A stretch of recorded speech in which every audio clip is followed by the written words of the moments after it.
Friends, টেক্সারিং online চ্যানেলে আপনাদের সকলকে জানাই স্বাগতম। আজ রবিবার ইতিমধ্যে একটা বিরাট খবর বেরিয়ে এসেছে আবহাওয়া দপ্তরের তরফ থেকে। প্রবল গতিতে ঝড়ের সম্ভাবনা রয়েছে গোটা রাজ্য জুড়ে, সাথে সাথে শিলাবৃষ্টি হবে বলেও জানিয়েছে আবহাওয়া দপ্তর। ইতিমধ্যেই কলকাতার বেশ কিছু জায়গায় শুরু হয়ে গেছে কালবৈশাখী ঝড়, আর আজকে থাকবে এই নিয়ে আলোচনা। আর আলোচনা শুরু করার পূর্বে আপনাদের কাছে করবো একটা ছোট্ট রিকোয়েস্ট, আপনি যদি আমাদের চ্যানেলে নতুন হয়ে থাকেন তাহলে অবশ্যই আমাদের চ্যানেলটিকে সাবস্ক্রাইব করে রাখবেন। সাবস্ক্রাইব করার পরেই দেখবেন একটা বেল আইকন আসবে, সেটাকেও প্রেস করে রাখবেন এইরকমই লেটেস্ট আপডেট সবার আগে পাওয়ার জন্য। ফ্রেন্ডস দেখুন, এখানে বলা হচ্ছে সন্ধে নামতেই কলকাতা সহ সংলগ্ন এলাকায় শিলাবৃষ্টি দেখা যাচ্ছে। পূর্বাভাস ছিলই আর সেটাই সত্যি হলো। সন্ধে নামতেই ঝোড়ো হাওয়া এবং শিলাবৃষ্টির সাক্ষী থাকলো শহর কলকাতা।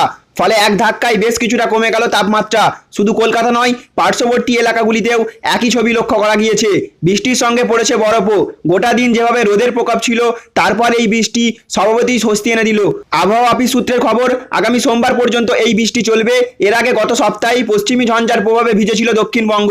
পশ্চিমী ঝঞ্ঝা ও নিম্নচাপ অক্ষরেখার যুগলবন্দিতে পাততাড়ি গুটিয়ে নেওয়া শীত ফের ডানা মেলছিল।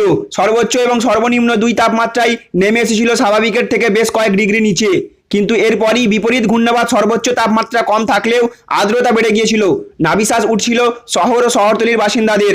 আবহাওয়াবিদরা জানিয়েছিলেন এই পশ্চিমী ঝঞ্ঝার প্রভাবে কালবৈশাখীর পথ বন্ধ হতে পারে, কারণ রাঢ়বঙ্গ ঝাড়খণ্ডে তেমন গরম না পড়ায় বাতাস গরম হচ্ছে না। ফলে কালবৈশাখীও দানা বাঁধতে পারছিল না। সাধারণত মার্চে দুটি কালবৈশাখী হয় গাঙ্গীয় পশ্চিমবঙ্গে। আবহাওয়াবিদরা জানাচ্ছেন ভূমধ্যসাগরীয় অঞ্চলে আবহাওয়ার চরিত্রগত পরিবর্তনের প্রভাব সারা দেশেই পড়েছে।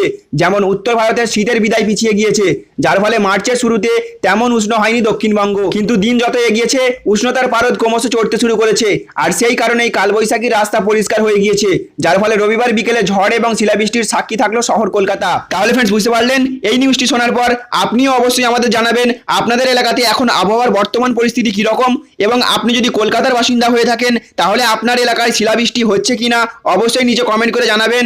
আগামী সোমবার পর্যন্ত এই ঝড় বৃষ্টির সম্ভাবনা থাকবে বলে জানিয়েছে আবহাওয়া দপ্তর। তো ফ্রেন্ডস, আশা করছি আপনারা বুঝতে পারলেন। আমাদের দেওয়া ইনফরমেশনটি আপনাদের ভালো লেগে থাকলে অবশ্যই একটা লাইক করবেন, চ্যানেলে নতুন হলে চ্যানেলটিকে সাবস্ক্রাইব করবেন এইরকমই লেটেস্ট আপডেট সবার আগে পাওয়ার জন্য। Thank you friends, thank you for watching.